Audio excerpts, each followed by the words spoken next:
नेहा जब अपने कमरे में काम कर रही थी तो उसे ऐसा महसूस हुआ कि कोई उसके कमरे में है। उसने एक औरत को अपने पीछे खड़ा पाया। उसके जलने की बदबू पूरे कमरे में फैल गई। अब नेहा चीख पड़ी थी। यह नेहा और अजय की कहानी है। नेहा की शादी अजय के साथ 1994 में हुई थी और शादी के बाद अजय ने नेहा को अपने हवेली में राउरकेला में लेके आया।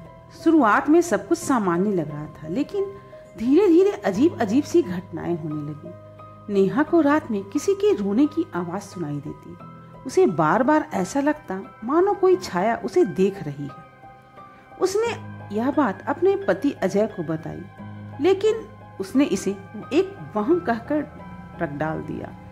कुछ दिनों के बाद अजय और उसके माँ बाप नेहा के साथ काफी सख्ती से पेश आने लगे। नेहा ने महसूस किया कि इस परिवार के लोग उससे कुछ छुपा रहे हैं। एक रात नेहा को सपना आया जिसमें एक औरत जलोई हालत में उससे मदद मांग रही थी, लेकिन नेहा ने इसे बुरा स्वप्न समझकर नजरअंदाज कर दिया। लेकिन अगले दिन ही हवेली में अजीब अजीब सी चीजें होने लगी। नेहा जब एक दिन अपने रूम में रखे अलमारी को साफ कर रही थी तो उसे अंदर में एक पुराने सिंदूर के डब्बे पर उसका ध्यान गया। वह जला हुआ लग रहा था, मानो किसी ने उसे आग में फेंका हो। उसने इसे भी अजीब समझकर नजरअंदाज कर दिया। लेकिन अगले ही दिन से रात में हवेली का वातावरण पूरी तरह से बदलने लगा। नेहा को कभी कभी ऐसा लगता कि कोई उसकी परछाई देख रहा है। उसे किसी औरत की धीमी सिसकियों की आवाज सुनाई देती। लेकिन अजय तो जैसे कुछ मानने को तैयार ही नहीं था। उसने कहा, पुरानी हवेली है, कुछ आवाजें तो आएगी ही, और हंस दिया। एक रात नेहा ने सपने में देखा एक औरत जिसका चेहरा पूरी तरह से जला हुआ था उसे पुकार रही थी। वह औरत कह रही थी, यह घर छोड़ दो, नहीं तो तुम्हारी वही हालत होगी जो मेरी हुई थी। जब यहाँ की आंख खुली तो उसने अपने कमरे में उस औरत को खड़ा पाया। उसके जलने की बदबू पूरे कमरे में फैल चुकी थी। नेहा अब चीख पड़ी। अगली सुबह नेहा ने अजय से कहा, यहाँ कुछ गलत है, मुझे लगता है कि यह हवेली श्रापित है। इस पर अजय ने गुस्से में कहा, तुम बेवजह ही डर रही हो, कुछ नहीं है यहाँ पर। तभी अचानक एक दिन हवेली में सफाई करते करते नेहा को एक तहखाने में एक पुराना बक्सा मिला। उसमें जले हुए कपड़े, सिंदूर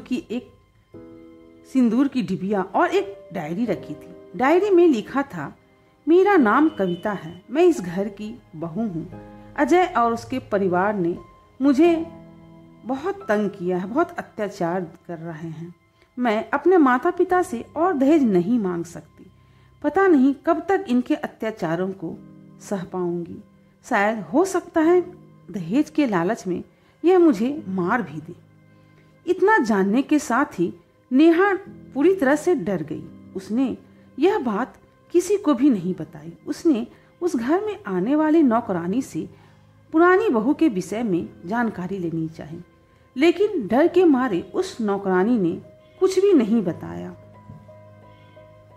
कविता की आत्मा ने अब सीधे सीधे अजय और उसके परिवार को सताना शुरू कर दिया। अजय के पिता को रात में कोई छाया धक्का देकर सीढ़ियों से गिरा देती। उसकी माँ को अजीब अजीब सी आवाजें सुनाई देती। अंततः कविता की आत्मा ने अजय को चेतावनी दी, तुमने मेरा जीवन छीन लिया, अब मैं तुम्हारी हर खुशी छीन लूंगी। अजय ने अपनी करनी का फल भुगतना अब शुरू कर दिया था। उसका बच्चा अब रहस्यमय तरीके से बीमार हो रहा था।